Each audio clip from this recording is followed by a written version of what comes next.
तो हेलो दोस्तों, आप सब कैसे हो? आई होप आप सब बहुत ही अच्छे होंगे। तो आज से एमएड फर्स्ट सेमेस्टर की क्लासेस भी स्टार्ट हो गई हैं। तो जितने भी स्टूडेंट एमएड पाठ्यक्रम कर रहे हैं और एमएड के फर्स्ट सेमेस्टर में हैं, अभी उनका एडमिशन हुआ है, तो वो इस चैनल को सब्सक्राइब कर लें। इस चैनल पर एमएड से रिलेटेड जितना भी आपका सिलेबस है फर्स्ट सेमेस्टर का, सारे विषयों की क्लासेस आपको मिल जाएंगी एक एक करके धीरे धीरे। तो आप चैनल को सब्सक्राइब कर लीजिएगा। और यदि आपको क्लासेस की पीडीएफ चाहिए होंगी तो उसके लिए आपको टेलीग्राम चैनल को ज्वाइन करना पड़ेगा। अगर आप टेलीग्राम चैनल को ज्वाइन कर लेते हैं तो आपको क्लासेस की जो पीडीएफ हैं वो भी प्रोवाइड कर दी जाएंगी वहाँ पे। तो आज की जो वीडियो है उसमें हम लोग क्या देखेंगे, उसमें हम लोग आपका एमएड 101 पहला पेपर का सिलेबस हम लोग जानेंगे कि टोटल कितना यूनिट है और उसमें हमें कौन कौन सा टॉपिक पढ़ना है। ये जो सिलेबस है यह है एमजी केवीपी वाराणसी, महात्मा गांधी काशी विद्यापीठ वाराणसी का। और महात्मा गांधी काशी विद्यापीठ में जो एमएड का सिलेबस है उसी के आधार पर क्लासेस चलेंगी। और भी यूनिवर्सिटियों से यदि यह सिलेबस मैच होगा तो आप पढ़ सकते हैं, उसमें कहीं कोई दिक्कत नहीं आने वाली है आप लोग को।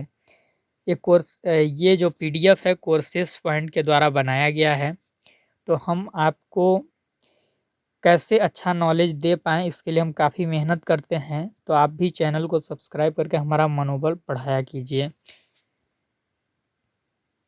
तो जो पहला यूनिट है, पहला यूनिट में आपको क्या पढ़ना है? एजुकेशनल साइकोलॉजी, इसको हम हिंदी में बोलते हैं शैक्षिक मनोविज्ञान। एक जो छात्र होता है एक जो छात्र होता है उसके मन मस्तिष्क को हम कैसे समझ सकें कि उसकी क्या आवश्यकताएं हैं, उसकी क्या रुचियां हैं, वो क्या करना चाहता है। उस उनकी रुचियों के अनुसार जब हम उसे शिक्षा देते हैं तो उसका अध्ययन हम किस में करते हैं? शैक्षिक मनोविज्ञान में। कि एक बालक को हम किस प्रकार से शिक्षा दें कि वो अच्छे से पढ़े, अच्छे से ग्रहण करे, इस चीज़ का अध्ययन हम शैक्षिक मनोविज्ञान के अंतर्गत करते हैं। तो एजुकेशनल साइकोलॉजी का मीनिंग यानी अर्थ जानना है, स्कोप यानी कि क्षेत्र जानना है कि एजुकेशनल साइकोलॉजी में हम क्या-क्या पढ़ते हैं। इंडियन एंड वेस्टर्न व्यू जानना है, कुछ इंडियन थिंकर के उस पे जो विचार हैं शैक्षिक मनोविज्ञान पे वो हम जानेंगे। कुछ पश्चिमी मनोवैज्ञानिक हैं उनके भी विचार हम देखेंगे। The relevance of educational psychology for the teachers, शिक्षकों के लिए शैक्षिक मनोविज्ञान की क्या प्रासंगिकता है, ये भी हम जानेंगे कि शिक्षकों के लिए शैक्षिक मनोविज्ञान की रेलेवेंस क्या प्रासंगिकता है, मतलब उनके लिए क्या मायने रखता है, ये भी चीज़ हम पढ़ेंगे। फिर इसके बाद जो हमारा यूनिट 1 का बी है, बी में क्या है? Contribution of various school in education, शिक्षा में विभिन्न विद्यालयों का योगदान। Behaviourism, psycho analysis, cognitive and humanistic schools, यानी कि जो विद्यालय हैं वो किस विचारधारा पे ज़्यादा बेहतर हैं। यानी अगर व्यवहारवाद की विचारधारा पे हम चलें तो विद्यालय का स्वरूप क्या होगा, मनोविश्लेषण का कितना योगदान है एक विद्यालय के स्वरूप को निर्धारित करने में, संज्ञानात्मक और मानवतावादी स्कूल क्या हैं, ये चारों चीज़ हम जानेंगे। फिर इसके बाद हम यूनिट 2 को देखते हैं कि यूनिट 2 में हमें क्या पढ़ना है।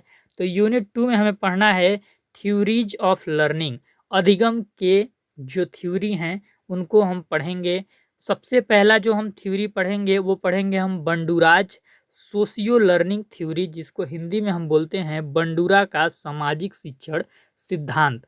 फिर इसके बाद हम पढ़ेंगे Bruner and Vygotsky constructive theories, Bruner और वाइगोस्की का रचनावादी सिद्धांत क्या है, ये हम पढ़ेंगे। फिर इसके बाद जो यूनिट 2 के बी में है Hull's reinforcement theory, Tolman theory of learning, जिसको हिंदी में हम बोलेंगे हल का सुदृढ़ीकरण सिद्धांत, इसको हल पढ़ेंगे। सीएल हल एक करके वैज्ञानिक थे जिन्होंने रीइंफोर्समेंट का थ्योरी दिया था, उसको हम पढ़ेंगे। टोलमैन का सीखने का क्या सिद्धांत है, उसको भी हम पढ़ेंगे। और गैगने का सीखने का पदानुक्रम क्या है, वो भी हम पढ़ेंगे। गैगने हियर एक ऑफ लर्निंग, गैगने हियरेचरी ऑफ लर्निंग। तो ये आपका यूनिट 1 और 2 हो गया। अब हम देखते हैं कि यूनिट 3 में हम क्या पढ़ेंगे। यूनिट 3 में हम क्या पढ़ेंगे, लर्निंग स्टाइल क्या होता है, ये हम पढ़ेंगे। लर्निंग स्टाइल को हम हिंदी में बोलेंगे सीखने की शैलियाँ। सीखने की शैलियाँ क्या होती हैं, ये चीज़ हम पढ़ेंगे। सीखने की शैलियों में हम देखेंगे कि विजुअल क्या है, ओरल क्या है, वर्बल क्या है। यानी विजुअल तरीके से हम कैसे सीखते हैं, वर्बल तरीके से कैसे सीखते हैं, फिजिकल, लॉजिकल, सोशल और सोलेटरी, कॉग्निटिव स्टाइल, यानी कि ज्ञानात्मक स्टाइल क्या है, ये भी हम देखेंगे। संज्ञानात्मक शैलियाँ जिसको हम बोलेंगे field dependent, field independent, deep surface, reflective, impulsive, ये चीज़ हम इसमें पढ़ेंगे। इसका हिंदी में आप देख सकते हैं, यहाँ पे है संज्ञानात्मक शैलियाँ, क्षेत्र पर निर्भर क्षेत्र, स्वतंत्र क्षेत्र, गहरी सतह, चिंतनशील, आवेगी। तो अभी तो यहाँ पे हम आपको विस्तार से ये सारी चीज़ें नहीं बता पाएंगे, क्योंकि अभी हमने भी इसको नहीं देखा है ये सारी चीज़ें। लेकिन हाँ, जब हम पढ़ाने लगेंगे, क्लासेस जब अपना चलने लगेंगी कल परसों से, तो आपको ये सारी चीज़ें एक एक करके बहुत ही अच्छे से समझाई जाएंगी। इसके लिए मेरे को अपना नोट्स देखना पड़ेगा कि क्या है, ठीक ना। तो आपको उस समय बताया जाएगा। यूनिट 3 के बी में क्या है, यूनिट 3 के बी में है थिंकिंग स्टाइल। यानी थिंकिंग स्टाइल को हम हिंदी में क्या बोलेंगे, सोच शैलियाँ। सोच शैलियाँ में के अंतर्गत आप क्या पढ़ेंगे, सिंथेसिस प्रकार से हम किस प्रकार सोचते हैं, आइडियलिस्ट प्रकार से हम किस प्रकार सोचते हैं, प्रैग्मेटिक यानी प्रयोजनवाद के तरीके से हम कैसे सोचते हैं, एनालिस्ट एंड रियलिस्ट तरीके से हम कैसे सोचते हैं। हिंदी में इसको बोलते हैं संश्लेषण, मतलब संश्लेषण तरीके से कैसे सोचते हैं, संश्लेषण में कौन कौन सी विचारधाराएं आती हैं, आदर्शवाद में कौन सी, व्यवहारिक में, विश्लेषक में और यथार्थवाद में कौन सी विचारधाराएं आती हैं। आई होप आप बीएड में सब पढ़े हुए होंगे, यहाँ पे आपको विस्तृत रूप इन सब का देखने को मिलेगा। इसके बाद जो यूनिट 4 में हमें पढ़ना है वो क्या है, process of growth and development, वृद्धि और विकास की प्रक्रिया आपको पढ़ना है। उसमें सोशल, इमोशनल एंड कॉग्निटिव, सामाजिक, भावनात्मक और संज्ञानात्मक ग्रोथ के बारे में आपको पढ़ना है।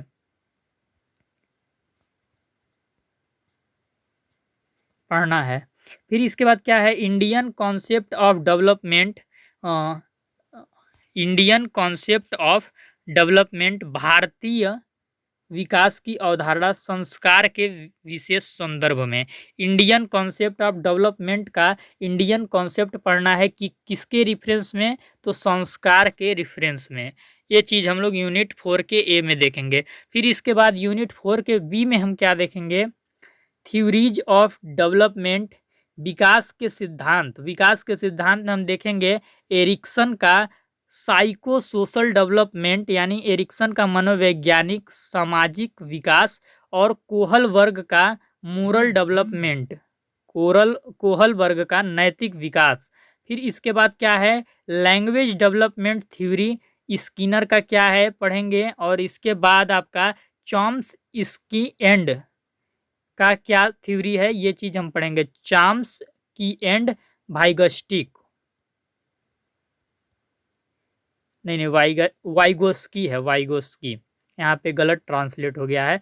चॉम्स्की एंड वाइगोस्की की क्या थ्योरी है, लैंग्वेज डेवलपमेंट थ्योरी पे, कि एक जब बच्चा जन्म लेता है तो वो कैसे लैंग्वेज सीखता है, लैंग्वेज का विकास कैसे होता है, उस पे स्किनर ने कुछ थ्योरी दिया है और वाइगोस्की जी ने थ्योरी दिया है, तो हम उसको भी देखेंगे। तो इस प्रकार से आपके ये 4 यूनिट हो गए टोटल 4th सेमेस्टर के फर्स्ट पेपर में। फर्स्ट पेपर में आपके 4 यूनिट हो गए। पहले यूनिट में आपको एजुकेशनल साइकोलॉजी पढ़ना है, दूसरे में आपको अलग-अलग विचारधाराओं पे आधारित स्कूल का स्वरूप देखना है। फिर आपको यूनिट 2 में थ्योरीज ऑफ लर्निंग पढ़नी है और आपको बी में रीइंफोर्समेंट थ्योरी पढ़नी है, टॉलमैन का थ्योरी पढ़ना है, गैगने का सीखने का पदानुक्रम पढ़ना है।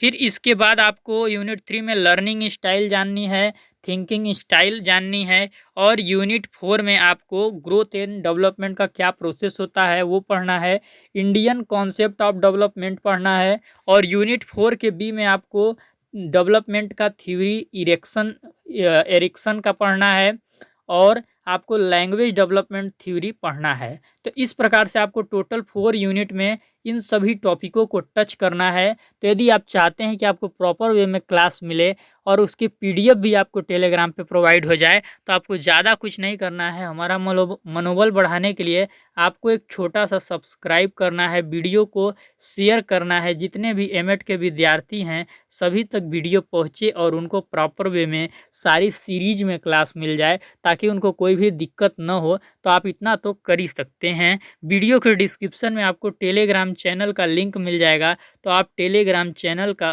को भी ज़रूर ज्वाइन कर लीजिएगा।